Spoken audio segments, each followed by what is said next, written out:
Do you struggle to grow your following and visibility on Instagram? You know that social media is supposed to be a good tool to grow your business, but it just hasn't been working for you? Today, we're diving into the world of Instagram success with someone who's actually done it.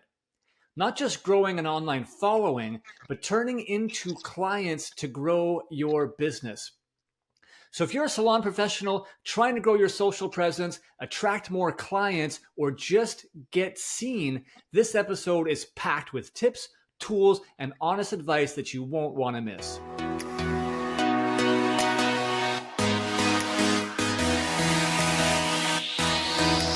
Welcome to the Salon Scoop, a podcast by Salon S.O.S. I'm your host, Scott Moon, the founder of Salon S.O.S., and I'm obsessed with helping salon professionals live their best life. In this show, we shop talk all things salon to bring you real-life stories, debates, entertainment, and inspiration to help you find happiness and success in this beautiful industry. If you work in the salon industry in any capacity, this podcast is open to you. So set down your scissors or rinse out that toner and let's get into it.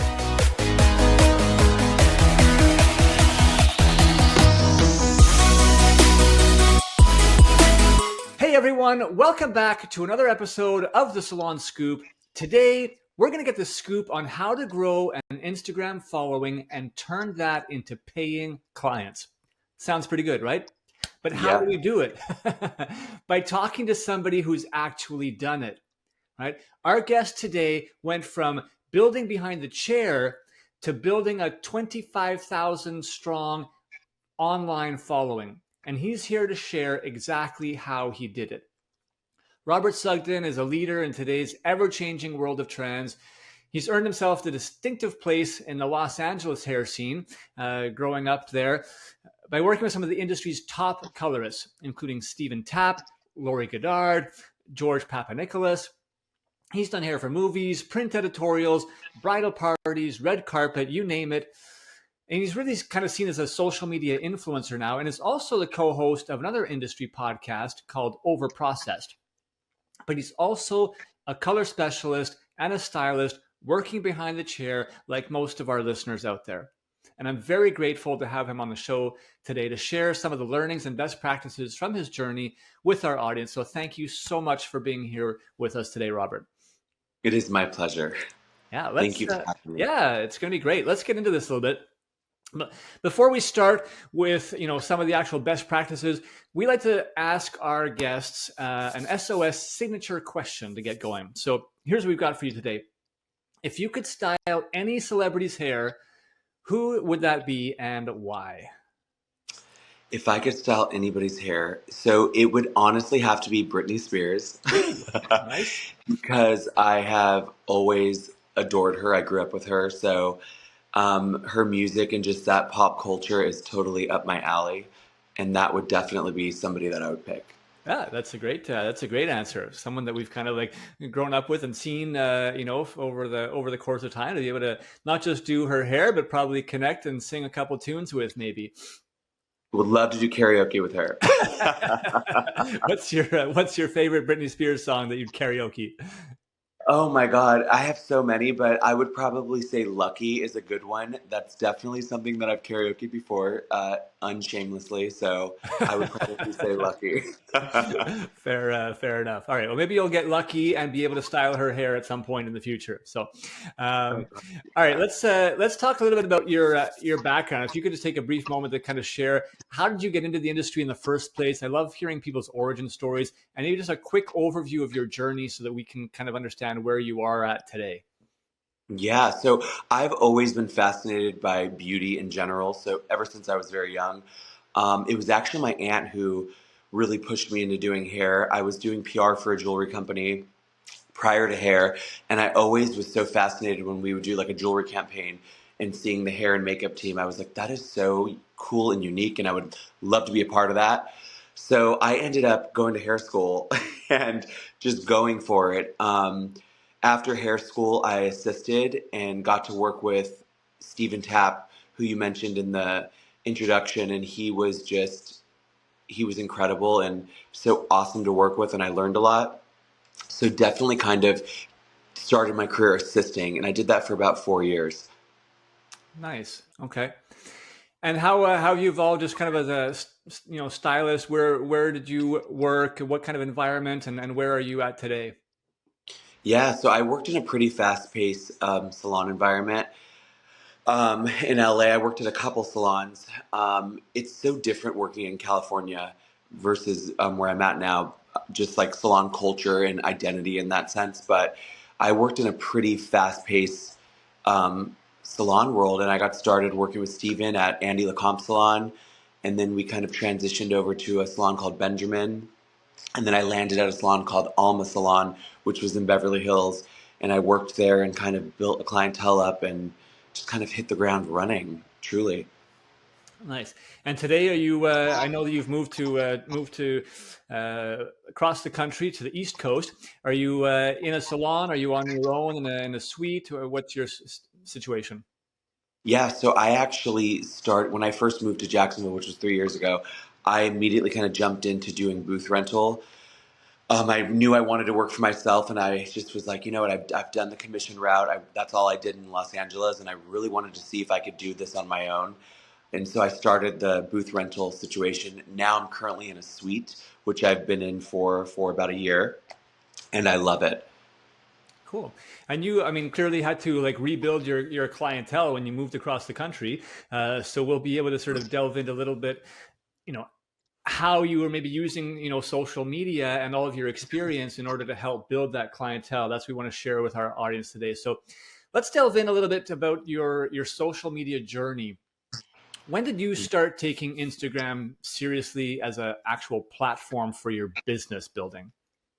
So you're truly a little after COVID. So when I was working in Los Angeles, I never took Instagram seriously. I just worked, I dealt with my clients. Thankfully, I had a book which was word of mouth and also clients that were passed down to me from my old boss. When I moved, which was the end of 2021, I was like, I need to really hone in on my social media. I was doing a little dabbling with it during COVID because there was nothing for us to do. So I was doing a lot of at home videos or, people's hair that way. And truly just delved into it when I moved to Jacksonville and went full force with it. So my social media experience is only a couple years old. Nice. Well, that's actually going to be, I think extra relevant because some people say, oh, you know what, I started, back in when it first came out in 2013 or 14, and we know that growing your Instagram back then is way different than it is today. So um, what was your Instagram following like when you first began? Let's take it from when you first kind of moved to Jacksonville. What was your following like, and how long did it therefore take you to reach your about 25,000 today? Yeah. So when I first moved to Jacksonville, I probably had around 900 followers, which was very low. And this is, mind you, very limited posting. I would probably, back then, I used to post once a month, if even. Was rarely posting, was rarely engaging in social media. So when I moved here, about 900 followers. Okay. And has it been just kind of like a steady climb since then? It has been, yeah. So moving to Jacksonville, I did a lot of promotion. So something that I did, which was referred to me by a friend, was I basically deleted most of my Instagram posts that I had previously.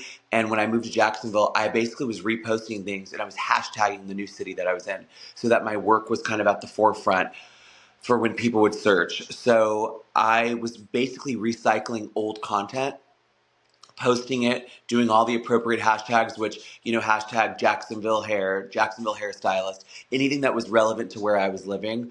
And I saw a substantial climb in my following. And that was Nice. kind of the start of it. That's a great way to start. You already had some content, but now you're repurposing. I like that. And I want to reiterate here: this is essentially you're pretty much starting from zero. When you move across the country, yeah, you might have had 900 followers, but they probably were all in your old life and from West Coast world that wouldn't be relevant to become potential clients. So. I want people to realize like it is possible today. You don't have to have started Instagram back in 2013, 14 to actually be able to have a successful following and grow yourself as a call it a social media influencer and build a really solid not only following but clientele. Was there was there any, like, during that journey of, growing to 25K where it is today, was there any, turning point, or like a moment where you're like, oh wow, like things are really starting to take off, like a specific post or a specific period, anything that you can pinpoint? Yeah, so for me, the content that I saw myself getting the most engagement in was when I would do these transformation videos, which were actually just silly 10-second, maybe 20-second clips. It would be me and my client, and I'd be like, "We're gonna do this dimensional blonde on Sarah today. Are you so excited, Sarah?" And I'd look at the client, and then the camera would swipe, and then it would be the after transformation. Those are, I think, what really kicked me off because I think it showed my personality behind the chair, engaging with my client, even though it was for such a short second. But it showed the drastic difference of a before and after, which sometimes is not so drastic. It's just getting the content Yeah, and actually capturing it, right? and capturing it. Totally, totally. Okay, let's try to delve in. I want to understand your content strategy, and start sharing some best practices with our listeners. So, what was what was the purpose behind your Instagram account when you really said, okay, I'm going to start taking this seriously? End of 2021. What was the purpose that you had set for yourself, and is that at all different today? But what were you trying to achieve with your Instagram at that point? Yeah. So I think my goal was to truly almost, it was like a first date. I was introducing myself to a whole new city.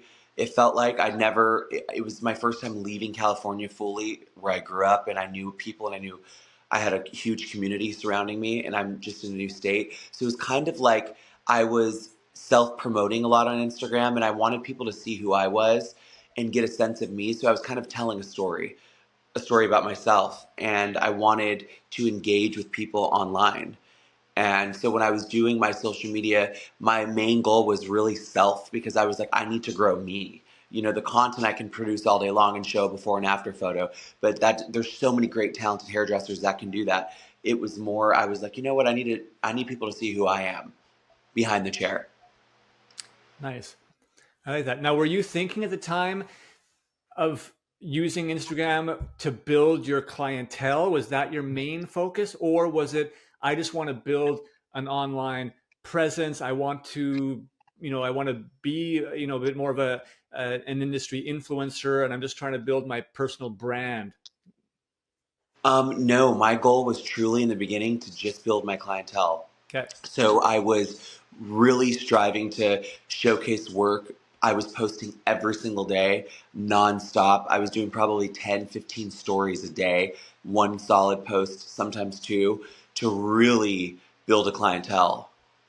Cool. Okay. Well, let's talk about some of the content. I mean, you had mentioned one type earlier, that sort of like quick transformational sort of approach that you did. But what other types of content do you find have been working best for you over the past couple of years, and maybe more specifically, more recently, so people listening are like, what's actually happening right now that I could potentially be doing on my page that might help me grow?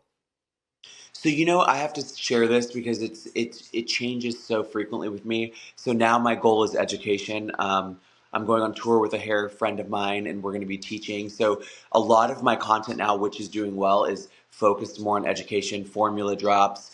Showing me behind the chair, doing the techniques. So I'm engaging in a whole different following. I'm a firm believer. Whatever you're trying to sell to the audience that you're trying to captivate, it has to be you have to have a goal in mind and an intention. So my beginning goal was really just to gain clientele. So showcasing a lot of my work so that the customer saw it and said, wow, that's a beautiful blonde. That's a beautiful brunette. And I focused on that type of content. I was very specific with my hashtags. Now that I'm delving into education, I'm kind of changing my landscape on the way that I'm posting. Yeah, makes total sense. You have to understand who your audience is, Yes. otherwise you're really going to you're going to miss the mark. Never ever ever post for you, like what you care about, what you want to see. You've got to be posting about what your audience is going to be interested in. So that's a very very important lesson. And I also think, to tie into that, don't post stuff that you're not passionate about. So if you're a hairdresser who's not passionate about doing men's cuts, don't put that on your feed. Showcase the work that drives you. Showcase what you're trying to sell. Yeah, because you can be intentional about what you want to attract, right? So Yes. some people sometimes like to post like a really, really bold, transformation, color correction transformation that they did because it seems to be, visually very intriguing. But if you don't want to be doing that work on a regular basis and you prefer to be doing more, lived in, balayages, then you shouldn't be posting that crazy transformation with crazy colors because people are going to see that and say, "Ooh, I want that." So post a great point, Robert. Like post what you want to be doing more of because that's what your audience will see, and they'll come and essentially ask for that particular look or that style from you, and you can build more intentionally what your clientele is coming to you for. Yep. 100%. Cool. All right. Let's talk about just sort of the type, like how do you balance? You talked earlier about a lot of, personal content about you, introducing you. Obviously, there's some promotional content. There's hair, results, I guess, that you were showcasing, education. How do you balance that mix of how much, results based work I should show versus maybe some promotions versus some personal, just sort of about me content? How do you balance that? What would your recommendations be for people there?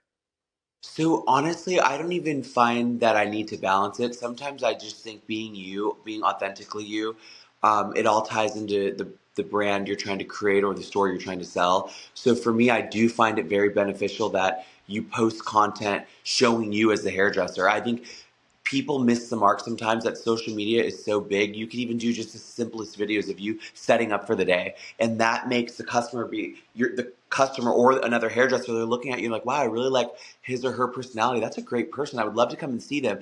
It shows a deeper side to who you are, and I don't really necessarily think there needs to be like super structure there. At least there wasn't for me. But I think just to kind of mix it up a little bit, there's nothing wrong with that.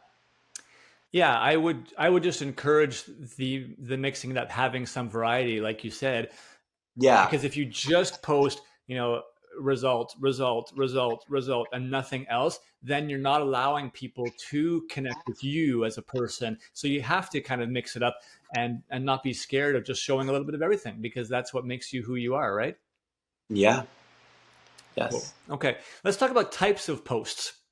Um, what's your strategy with regards to reels versus carousels versus regular posts, and then stories, obviously as well? What works best for you, and what do you recommend these days? I think reels have always done well. I think people, it depends on the length of a reel. I've learned that we have a world full of people who have a very low attention span to want to focus on like what's being posted. So I feel like you have to really captivate people in that first 2 seconds of a reel. So that's a little more strategic. I think jumping on the trend sometimes is fun. Like I've been doing carousels; they do really well. And they're kind of fun because you get many photos in, and in the carousels, you have the option of even breaking down your service. So you could say foiled this way, did this toner, smudged with this, final result. So you have so many options with the carousel. But I also think jumping on some of the current trends are great. How do you find those current trends? So I find them just honestly viewing other people's videos and stories. I've never really delved deep to look at the trends. They almost kind of just fall into my social media algorithm because I'm always looking at different content. But especially in the hair world, like if we're specifically just focusing on that, you will see the trends. Like if you follow Behind the Chair or Master Balayage or any of those bigger accounts, they're always up on the trends and they're posting kind of the first snippets of it. So I think following those bigger accounts is key as well to get some information. Yeah, for sure. And if you are following a lot of industry related content, the algorithm is going to just feed you more, and typically it's Yes. going to feed you posts and content that has been doing successful. So I agree with you, you're going to start seeing it because you'll start seeing some consistency. You'll be like, oh, you know what, like I've seen this style or this approach on like many different posts or reels or here, and that can inspire you to jump on and maybe make your own version of it. And oftentimes the algorithm is going to kind of push that content a little bit further for you. Yep, 100%. Yeah. How often are you posting these days? And let's, how did that change? Like I think you mentioned when you first started back in 2021, you were posting that at least once a day, if not twice, and you were doing, I think you said 10 to 15 stories per day. How is that accurate? Can you confirm? And then maybe how has that sort of evolved, and what are you doing today? Yeah, so I mean, I'm not posting as many stories as I should be, like I was back in the day, but I'm at least posting every day on my story. As far as real posts, I'm posting about 6 days a week. I usually don't post on Sundays because it's my day to just do nothing, Yeah. but I pretty much still post every single day, minus Sunday. Nice. Okay, good for you. What are some of your recommendations for stories? What should people, again, if you're a stylist and your focus and your main goal is, building your clientele, what are some good ideas that you can provide for story content? Yeah, so I think a story is great because it's almost like you can showcase a lot in a story too, and it's something that'll disappear if you don't save it. So it's not as solidified as a post. But I think some tricks that I have for a story is always tag the brands that you're using. Sometimes talk about those brands because a lot of those brands will repost your story, which gives you more, you're in the ether of more engagement. Um, and another thing that I like regarding posts is if you can collaborate on your posts always. Like if you're using a brand that you always work with that you love, add them as a collaborator. Like start to intermingle your post with the companies that you're working with. Amazing, amazing advice. These are often overlooked things, mentioning whether it's other people that might want to share your posts, because it's a great way to get additional visibility. I mean, we have certain stylists that tag us on every single post that they make, every single one, and they're not just doing it with us, right? They're doing it with many people, and sometimes it's interesting content. You're like, oh, this is great. Let's share this, into our story. And it's just a great way to get additional visibility. And you know what? Worst case, that people don't share it, and that's it. No harm, no foul.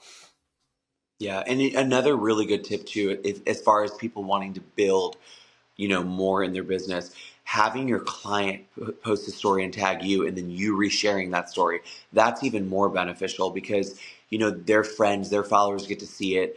You're reposting something that someone tagged you on, so it builds more of a engagement bubble for you to get even bigger following and more customers, potential customers. For sure. We actually have a whole training that we teach around how to get referrals using your photo shoots, and it's incorporating that specific idea right there of how do you get your clients to post on their account, because that's going to multiply your reach way beyond what you can do on your own page. So Yes. really, really important. Robert, how do you stay consistent at posting so frequently? Like, you said 6 days a week, and always also in your stories. You've been doing this for, at least 4 years now. How do you stay consistent without burning out? Because sometimes it's just like people just get, tired, and they might like lose if they miss out on like 3-4 days, and then they feel like, oh, you know what, like now I'm out of my rhythm. And then sometimes it can really take them out of the game for a little bit.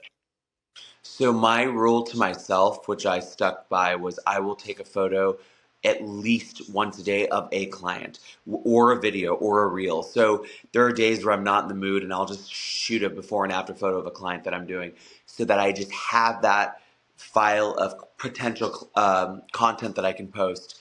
Another great thing is record everything. Like I have a separate iPhone for my salon stuff and I'll set up a tripod and sometimes just let it record for as long as I'm doing the service and stop in between, because you editing and refining a video, you can find so much potential in that to have incredible natural content that's not forced. So for me, it's just being diligent and taking those photos, taking those videos. You don't necessarily have to post them at the end of each day, but now with Instagram, you can schedule posts. You can, there's so many options for you. So that's actually the next thing that I wanted to ask you. Like, do you take a dedicated period of time during the week and kind of prepare, all of your posts for the week and sort of schedule them? How do you kind of batch your content, or are you doing it, you post, in real time every day? How do you manage that? I do a little bit of both. There's a lot of times where I utilize scheduling a post, and I'll do it like Sunday, Mondays are my days off. So on those days, I'm just like looking at videos that I took for the week, and I'm editing stuff, and I'm, configuring it, and then I'll have it all posted and scheduled, and they come out on their own. Sometimes if I'm behind the chair and it's just one of those days and I get a good video or before and after that day, I'll just do it before the end of the day and post it that same day. Just depends on my schedule and how busy I am. If I'm super busy, I'm utilizing Instagram's scheduler to post. Nice. Okay. How much time? I'm a newish stylist, and I'm trying to grow my book, but obviously I'm trying to use social media to do that. How much time do you recommend I should be spending per day or per week on my social media content to actually make a difference? Gosh, I mean, I would say I would do at least an hour minimum. I mean, you would if when I first moved here and I was starting from scratch, I spent all day long until I made it look like I was the busiest hairdresser in the world. I was posting content from LA, but tagging Jacksonville. I was nonstop posting because I think the consumer wants to see that you're busy. I mean, when people are going to somebody, they want to go to somebody that they already think they're going to assume is going to give you a great service, right? So they're like, oh, he's great. He's busy. He's posting a lot. His work's beautiful. He's the one I'm going to go to. So I think just my advice would be to make your social media look busy at all times. Even if you're not busy, do a reel doing something else. Do a reel talking about something, even a product. There's been times where I've got on my phone and I'm like, this serum's amazing. I use it in my hair and I'm putting it in my hair. I love it for this reason. Here's 5 breakdowns on this serum. There's so much endless possibilities with social media. And if you're not busy behind the chair, that means you should have more time to be busy building, and you can do that Yes. through social media. So it's one thing if you're fully booked and you're slammed. I get it. Maybe you have less time to do social media, but you don't obviously need as many new clients because you're already fully booked. So there should be a natural balance that takes place there. Yes, absolutely. Cool. Okay, let's talk about the money, honey. Let's talk about what pays the bills. Yes. How do we actually turn those followers into clients? And I want to know specifically how your Instagram following translated into real life clients or business opportunities for you. So my biggest thing that if I can give anybody advice is always ask a question and leave it to for someone to ask you a question back. So I would always, when I would do posts, I'd be like, "Do you love this baby blonde?" Question mark. Would you want your hair to look like this? Question mark. So the clients delving in like, "Oh my God, yes!" Like actually, and then they start to ask you questions. They believe you're approachable. They believe that you have time to answer their question. So there's days of the week where I would do a post, especially in the beginning, and I would say, "How many of you would love to have this buttery blonde?" Question mark. If you want my formula or want to know how to, please DM me. I would get clients DM me, future clients. I would love my hair like this. My hair is brunette. I've always wanted that color. How can we make this happen? Come in and see me. I can make it possible for you. You know what I mean? So that's Yeah. that's one way. And number two, truly it's word of mouth via social media. Your client posting on their story. If your client posts a photo of themselves, which in today's world, everyone's posting photos of themselves, have them tag you. Ask them if they're willing to tag your hair page that you did their color, because there are so many times where I've had women come in and say, "Oh my God, I follow this girl and we're not really friends, but we follow each other and I saw her hair and it's beautiful. She tagged you. That's how I found you." You know? And that's like the ultimate, right? When that happens. Yeah, exactly. Yeah, for sure. I mean, that's the dream right there. So, how do you talk us through some specifics of the interaction that you might have, like turning either those likes or comments or DMs into actual appointments? Because it'd be great if like the first, you write that question. I think that's a great thing. You have to ask those questions. It's kind of like a bit of a call to action at the end of your post. Like, do you like this color? Would you want your hair to look that color? So someone says, yes, exclamation mark, or so beautiful, or I love that. Um, of course, we would love every person to be like, yes, I want that. Can I book an appointment on Tuesday at 6 o'clock? But how do you kind of like start bridging the gap and building those relationships online with people who are just commenting or writing a little DM and kind of leading them to convert them into a potential client eventually?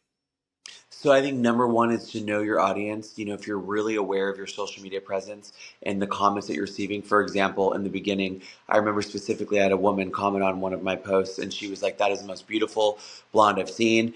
Um, Great job." And then I saw that comment, and I immediately posted my story a video of that color in video form, and I said, "Booking link below if anyone's interested in booking a service."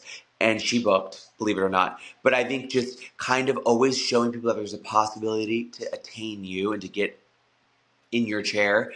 I recommend every stylist, even if you work at a commission salon, to have some form of a way to book with you on your Instagram. I mean, clients have to feel that it's easy to connect with you. If it's a song and a dance, you're probably not going to get them to bite. But for me, I always had my own booking link. I always had everything. I would every day post my story, booking in bio. Who loves this red?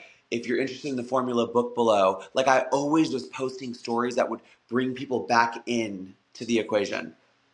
So important. People want convenience in today's world, and people are very Yes. impatient. So you've got to make it as simple and straightforward as possible. And if you're not sure if your profile is set up the right way or whatnot, I mean, you can always reach out to us. We're happy to do like a free sort of consultation of your page. But sometimes it can be as easy just to ask, a friend of yours to go onto your page and to give you some honest advice as to whether it's easy for them, if they were looking for something, to get the information and to take the steps that they need to. Just get some feedback from people that you trust. 100%. All right. We're going to get into some specific advice for stylists and what they should be doing to grow. But before we get there, I want to do a quick rapid fire session with you, Robert, if you're okay with that. Let's do it. Literally simple answers. In 2025, is the hashtag strategy still useful or is it dead? Useful. All right. One stylist that you admire and recommend following on Instagram. The Color Chemist. She's incredible if you haven't followed her. Nice. What's one of your favorite posts that you've ever made? It it would have I would have to say a before and after extension and color makeover I did on a client.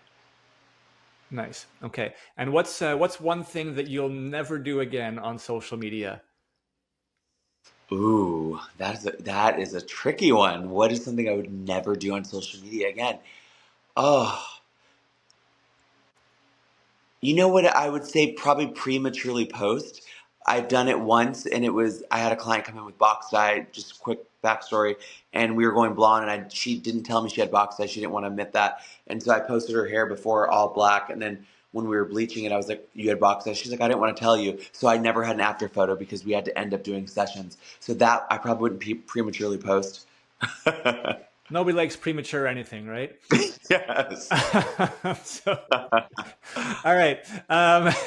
If you out there, if you want to hear more rapid fire questions that get into discovering what Robert's like outside of social media, be sure to look for a bonus rapid fire episode that we're going to release. We're going to release soon. All right, Robert. If people want to get in touch with you, what's the best place for them to follow you or get in touch? Easiest place is Instagram, Robert Sudgen Hair. I have everything on my profile for you to get in touch. My email, business contact, all of that. Amazing. We're going to obviously be tagging that in the show notes here for everybody to be able to connect with you. This has been amazing information so far. We're not done. I want to finish up with some important advice for stylists as it relates to their social media. Robert, what are some common mistakes that you see stylists make on their social media today that are hurting their growth? Number one, taking unrefined photos. I'm guilty of it as well. Meaning, when you're taking a photo of your client, try to get a good angle of them. You don't want to see tons of background noise. I don't want to see a bottle here, a brush here. Get the whole canvas. Even if you have to get them on a white wall or just a blank space, showcase your work with a blank canvas. Really good advice. Okay. Um, is it ever too late to build a brand online? Never too late. And why would you say that? What would your advice be to someone who says, because there's a lot of them out there. I tell you, it's like, oh, you know what? It's so hard now. You can't grow on Instagram anymore. Like, you don't get any visibility. The algorithm, doesn't help out. So they kind of have given up before they started. No, I don't see. I don't believe that. I think you have to tell yourself it's going to all play out the way you want it to play out. I think being very positive, number one, and having a good mindset. Algorithm can only affect so much. When real people start to follow you, it's endless at that point. And the algorithm will actually help you accelerate if you're feeding into the algorithm, right? 100%. So yeah, for anyone out there who's like complains about the algorithm, and you know what, the algorithm is actually there to help you. You just need to understand that it wants to keep people on Instagram.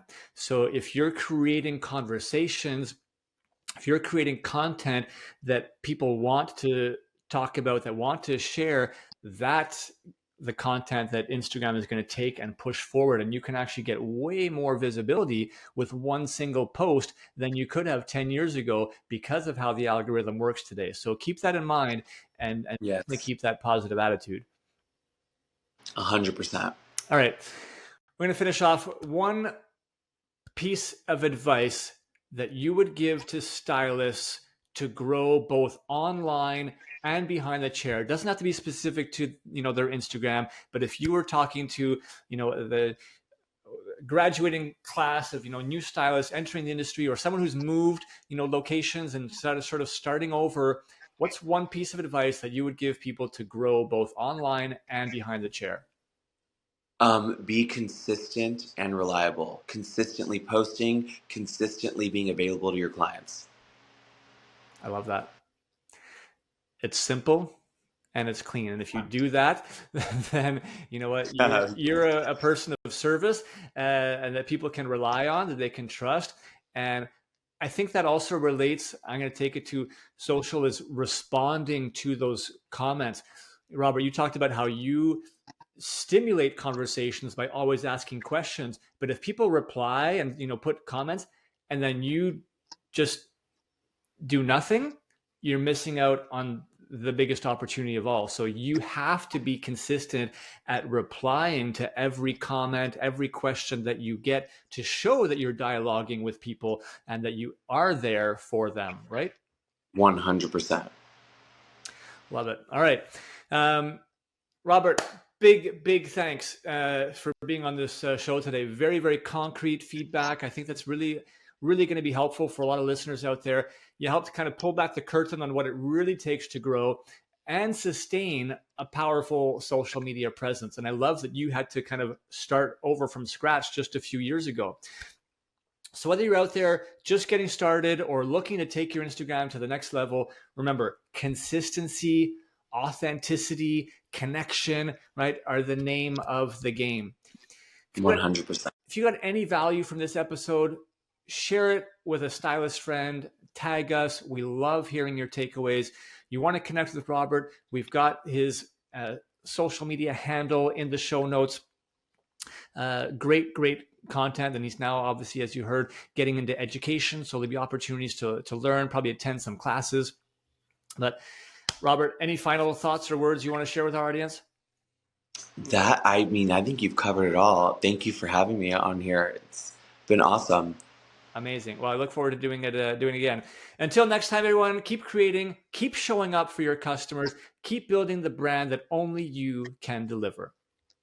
Yes.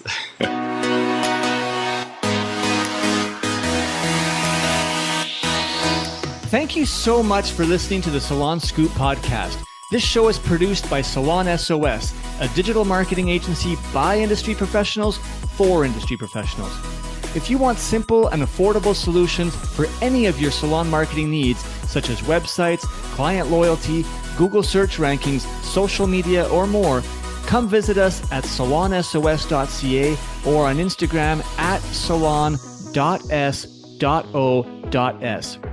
If you want to hear more episodes like this and help us continue to bring the industry great content, it would mean so much to us if you would support us in one of the following ways. Either share this episode with one other industry professional, and rate the show on Spotify or write us a quick review on Apple Music. We want to hear your feedback. If you have follow-up questions or ideas for future episodes, please reach out.